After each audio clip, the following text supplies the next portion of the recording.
Hey everyone, welcome back. I am Yelizaveta, and if this is your first time visiting my channel, I encourage you to subscribe. And if you like this video, click that like button. I really appreciate it. We have a very exciting topic for today, and that is a conversation about the use of heels. Now, I tell you, I've brought up this topic several times in the past few years, and every single time I post some thoughts about it, there is a huge discussion that emerges. So if you've been following my social media, you probably saw some of my posts last week. I did a podcast on it. I wrote a blog about it. Those links are in the description if you're interested in checking them out. And so today I'm doing a tutorial about heels and how to dance in flats, specifically how to dance in flats without keeping your heels off the ground. Because what I realized last week as I was talking to a lot of dancers about dancing in flats is that a lot of them said they don't like dancing in flats because they end up dancing on their toes the whole time with the heel kind of hanging off the ground, which is, I think, probably very difficult to do for a long period of time. I myself advise against it. So today, what I'm going to talk about is how do you dance in flat shoes in a close embrace while still utilizing your heels on the ground, so not dancing on the toes. Now, before we launch into the actual work, I just want to preface this by saying that I myself come from a long period of time of using heels, and I pursued, for a long time, I pursued technique for learning to dance in heels without pain.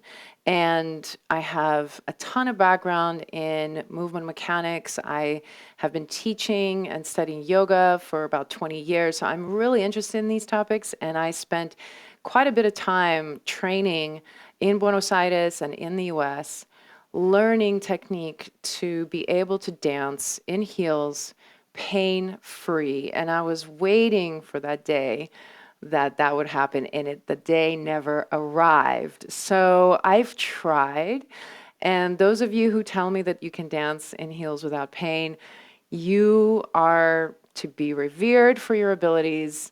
However, us mortals, I think a lot of you have shared this with me as well, that it's very difficult to dance with heels without pain, that at some point during the night, the pain in your feet, your knees, your back starts really getting to you and you have to stop dancing. And so there's definitely a worthwhile conversation to have over many, many days and months ahead to decide what really is working for everyone and what works for you, for your body. So if you are a dancer who's really interested in continuing to dance in heels, and this is something that's very important for your dance, then you have to go that route of developing technique and taking care of your feet and taking care of your body so that you can, so that your body can last. And then if you are in a position where you're done with heels, you're like, I can't handle it anymore, then this tutorial is for you because I really want to show you that dancing in flats can be a very fun and simple experience, that there's not much technique required, but the technique that is required is quite subtle. And this is where you're going to have all of your questions answered, I hope. And if not, I hope you post them in the space under this video. I love hearing your questions. I love hearing your thoughts. So if you have some other things to add to the conversation, please do so.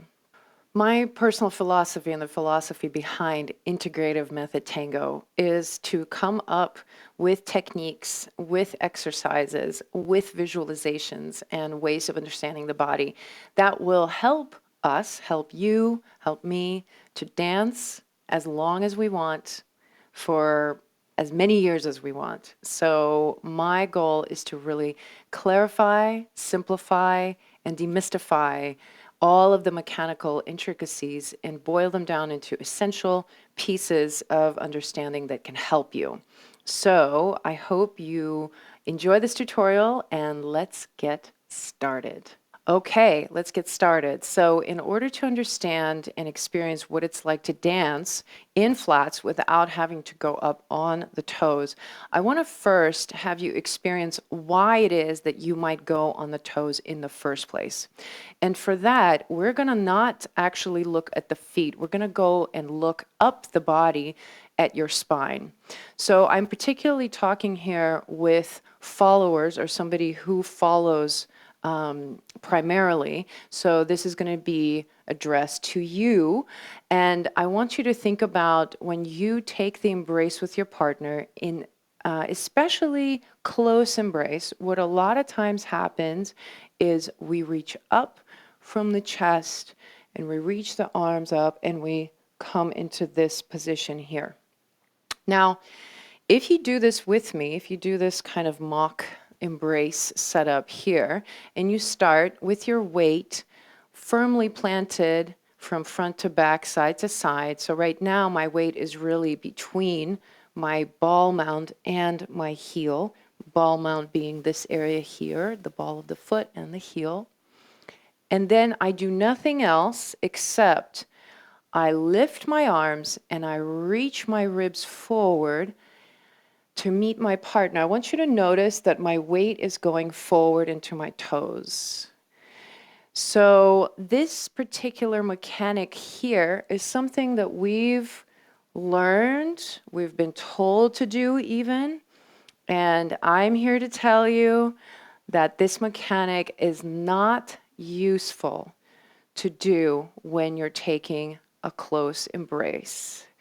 And this is why you get pushed onto your toes. And this is why it feels that you actually need the heel to support you. Because watch what happens. If I'm here and I'm balanced between my front and the back of my feet, and I lift my arms and I reach my chest forward, the weight of my body is going to push me towards the toes. So imagine now that I am trying to stay with my partner as I'm doing this shape. What's going to happen is I'm going to lift my heels and I'm going to reach my pelvis back a little bit to help me. So then my dance looks like this, where I feel like I have to be on my toes because this is going forward quite a bit. If I bring my heels here in this position to the ground, you see it doesn't actually look quite right. I really have to push my hips back in order to keep the heel on the ground. So this reflex of reaching the ribs to open to then grab the embrace is what's causing us to be more in our toes when we're wearing flat shoes. Now I want to show you the difference. I'm going to bring my ribs back in. I'm going to come back where I was. And I'm going to really think about my ribs. You know, I have a new term for this area. A rib egg, you know? Instead of a rib cage, which has kind of a negative connotation, think of a rib egg. Think about an egg shape that is your ribs. And you want the contour of the egg to be even from front to back. So I think about that and I let my ribs relax and I let this space be quiet. Then I lift my arms to reach for the embrace, but I keep my ribs with me, right? I don't let this happen. So I keep my ribs with me. And then I reach for the embrace. Now notice I came forward a little bit. My heels are actually clearing the ground right now, but I'm still very much on my axis and I haven't really disturbed my balance. Versus, once again, look close, if I reach for my partner and I lift my ribs, and now my weight is really coming forward. I'm digging into my toes to prevent myself from falling, or I have to reach my pelvis back. So the key to being able to utilize your feet correctly, especially when you're dancing in flats, is making sure that this area of your spine stays quiet. This is specifically for followers. This is something I see quite a bit in our technique in general, is to overemphasize this particular action. So that's step number one, is that you want to keep your ribs nice and soft. As you lift the arms, you kind of have to oppose the reach of the arms in the opposite direction. So instead of going with the arms, it's like the arms reach, but my ribs actually close a little bit more. And now, when I'm forward and I'm meeting my partner, what you will find is that there's a little bit of what I call a marshmallow of air right around here between you and your partner. That little space is always there if both of you are doing that together. And that little space is an indicator that your spine is actually aligned in its neutral position. Now, there's a lot of other reasons why it's important to keep your spine aligned in this position. I'm not going to go into them quite right now, but I'll give you a nice little exercise or a visualization that will help you to tell whether you're doing it correctly or not. So one way I do this is think, when I reach my arms and I take a breath in, a deep breath into my ribs, can I feel my back ribs expand? So I'll show you from the back. So if I'm here and I inhale, I hope you can see that my shoulder blades slightly move apart and my back slightly expands when I inhale. This is only possible when the spine is aligned in that neutral position, because that egg shape of the ribs is centered enough that the breath can go in both directions. However, when you reach forward and you let the ribs go here, now, if you take a deep breath in, try to breathe into your back body. You can't. All of my breath goes to the front. So if you watch from the back, if I try to breathe into the back, it doesn't go there. So if you, when you connect with your partner, if you really feel that every time you inhale, all of it goes to the front, that means that your ribs have opened up and you really want to think about bringing everything back in. Now, once you have that little piece figured out, and I know some of you will say, well, what about height? What if I'm dancing with somebody really tall? I myself am 5'8". I don't really have a problem with somebody who is quite a bit taller than me, maybe like 6'2", 6'3". There is a dancer in my community that's very tall for me to dance with in flats. So I have found that I tend to go up on my toes a little bit more with that dancer. But the other option is, instead of being attached to reaching your arm on top of your partner here, which is what might pull this rib forward, see if you can bring your arm underneath theirs. Yes, that's unconventional, but it actually works fine once you kind of get used to the feeling of it. So that's just a side note for those of you really concerned about dancing with somebody much taller than you. Okay, so I tell you, this little piece pretty much guarantees that if your ribs are in and you come forward and you meet your partner, you see how my heels are really on the ground. So now I can move all different ways around my partner, and every time I'm really able to bring my heel down. I lead with my heel when I walk forward, and I can feel that my heel can get to the ground all the way before taking a step back. It doesn't prevent me. So I'm purposefully showing you barefoot because I want you to see that it doesn't matter that I don't have heels on. I'm able to use the heel very evenly because this is contained. So I'm not having to fight it. I'm not having to chase after my ribs. I don't feel like my weight is very much forward. Okay? Now, in terms of the last piece of it, which is pivoting. For this, I'd like for you to put on a pair of socks. Okay, so we're ready to do a little bit of pivoting work here. And the main thing I want you to think about when you're pivoting is, number one, you don't want to go up to clear the ground. And number two, you want to feel that you're keeping your ankles and your knees very soft, as if at the moment of the pivot, your joints become full of liquid and they're just absorbing your bones, and you're feeling like you're settling into something very stable. That's the imagery I want you to have. So most of the time, the problem becomes when we are stepping onto a relevate foot. Okay, relevate meaning I'm really coming off of the heel here, and then my knee is locked. So if I try to pivot in this position, you'll see how I'm having to be very precarious in my pivot. And notice how I'm having to hike up my opposite hip, right? So it becomes very difficult, a lot of physical effort involved here. To clear the ground, you literally have to bring your weight forward into the ball mound and just let the heel come off a tiny, tiny bit. The other thing, if you think about going down versus up, it will actually give you more grounding during the pivot. So instead of going up and pivoting, go down and pivot.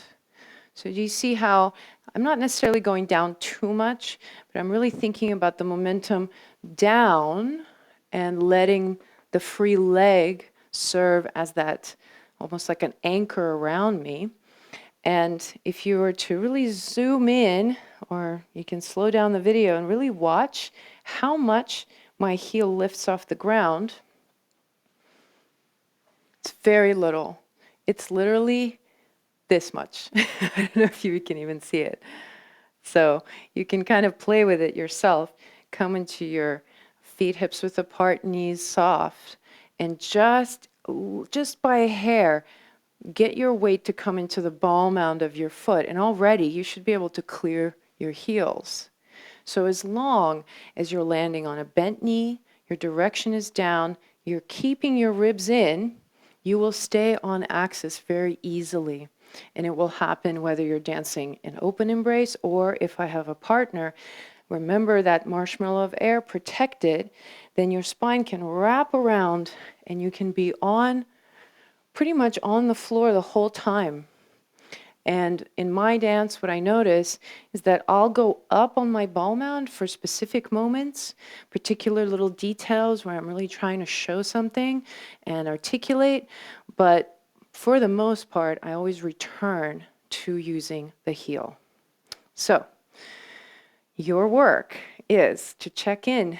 Where is your alignment when you dance? Next time you take the embrace, see if you can think of, instead of reaching your ribs up and opening this way, instead think of pulling a shirt over your head, like you're really trying to contain the ribs. Keep the knees soft. And this right here, if I had a person in front of me, this is it. That's all I need to do.